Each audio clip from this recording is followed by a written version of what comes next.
বিগত কয়েকদিন ধরে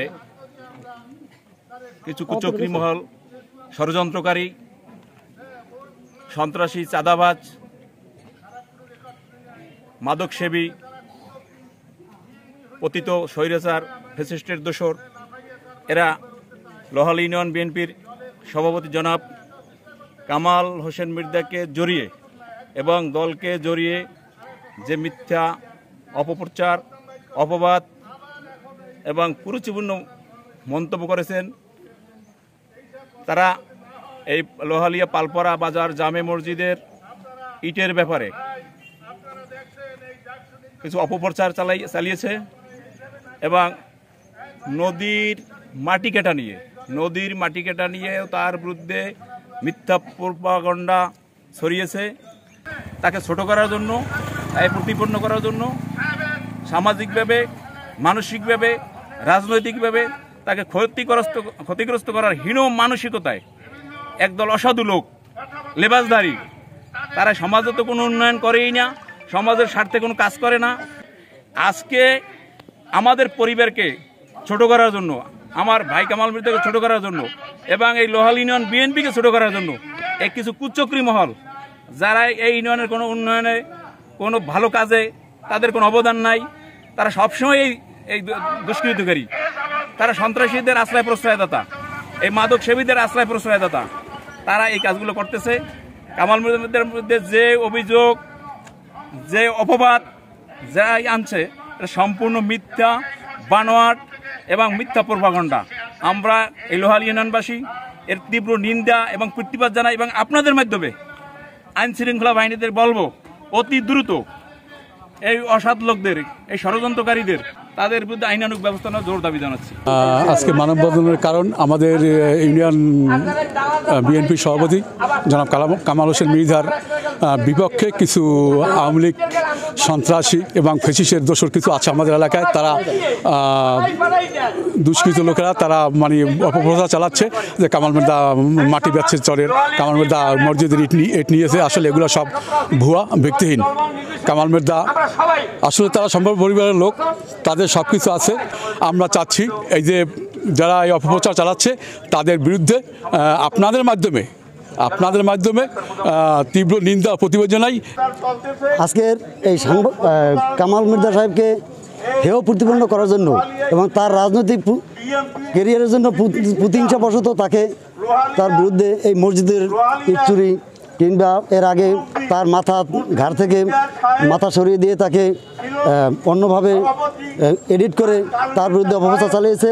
তার মূল কারণই হলো তার এই ক্যারিয়ারের উপর ঈর্ষান্বিত হয়েই তারা এগুলো করতেছে। যারা এই অপপ্রচার চালিয়েছে তাদের সুষ্ঠু বিচারে তদন্ত দাবি চাচ্ছি। যারা ফ্যাসিস্ট, যারা নৌকায় সিল মেরেছে ওখানে, তাদের সাপোর্ট না করার পরে তাদের কিছু অসাধু আত্মীয় স্বজন যারা দলের নাম ভাঙিয়ে আজকে জেলা বিএনপিকে, থানা বিএনপিকে প্রবাহিত করতেছে, তারা বাবাই যে ওই ফ্যাসিস্টকে এই প্যানেল চেয়ারম্যান করার জন্য উঠে পড়ে লেগেছেন। আমি ওর প্রতিবাদ করার পরই এই শুরু হলো আমার বিরুদ্ধে আবার ষড়যন্ত্র। কি ষড়যন্ত্র? মাটি কাটা ষড়যন্ত্র। আমি এর বাবাইকে জানি, আমি নাকি এর সমস্ত লিডার। কিন্তু আজ পর্যন্ত কোন ব্যক্তির এক কাঠা মাটির আমি মানে কি করে মধ্যস্থ করে দিই নাই। যদি বলতে পারেন এই লোহারিয়ার মানুষে যে এক করা জমির কোন মিডিয়া মানে বিক্রি করে দিছি, মানে মাধ্যমও ছিলাম না আমি, কখনো বলতে পারবেন। আর কোন লোকের একটা চাকা, 1 ছটাক মাটি যদি আমি বাবাই যে কোনো বিক্রি করে থাকি, যদি প্রমাণ দিতে পারে, আমি এই লোহালিয়া থাকবো না। লোহালিয়া কেন, পটুয়াখালী জেলায় বসবাস করবো না। আজকে সেই জায়গায় আমার বাবার প্রত্যেক সম্পত্তি, আমার বাবার জায়গা আমি বিক্রি করছি। এইটার অপপ্রচার করে আপনারা দেখছেন কিছুদিন আগে সোশ্যাল মিডিয়ায় কিছু ভুইপুর মিডিয়া আছে, সেই মিডিয়াগুলো অপপ্রচার করছে, সত্যতা যাচাই না করে আমাকে কিভাবে ধ্বংস করা যায়, আমার রাজনৈতিক ক্যারিয়ারকে ধ্বংস করা যায়। আজকে আমার জামা, সাদা জামায় কিভাবে কালি লাগানো যায়। ইতিপূর্বে আমার জন্য এই ইউনিয়নে কোনো চাঁদাবাজি করতে পারে নাই, গুন্ডামি করতে পারে নাই, এইটাই আমার অপরাধ। আমি গুন্ডাদের সাথে একমত পোষণ করতে পারি নাই। এই দুষ্কৃতিকারীদের, এই বদমাইশদের বিচার চাই, এদের আইনের আওতায় আনতে হবে। কিভাবে সমাজকে এরা দূষিত করে।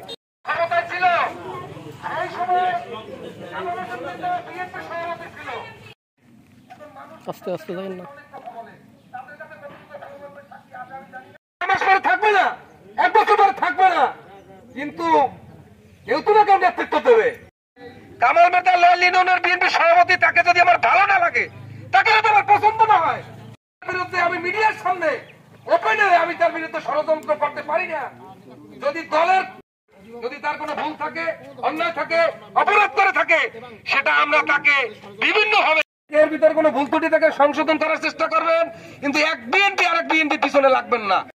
থাকতে পারি, সামনে আমাদের নির্বাচন, এইটা সকলে মাথায় রেখে সকলে ধৈর্য ধারণ করে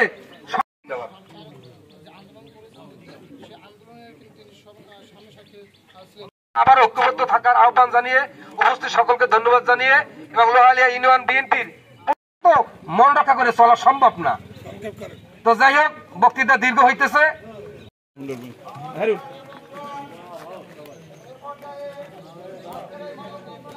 সাংবাদিক হলো জাতির বিবেক।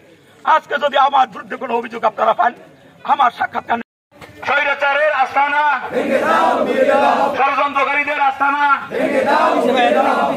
রংবাজদের ভেঙে দাও, গুড়িয়ে দাও, সন্ত্রাসীদের আস্তানা লোহালিয়ে হবে না, আস্তানা লোহালিয়ে হবে না।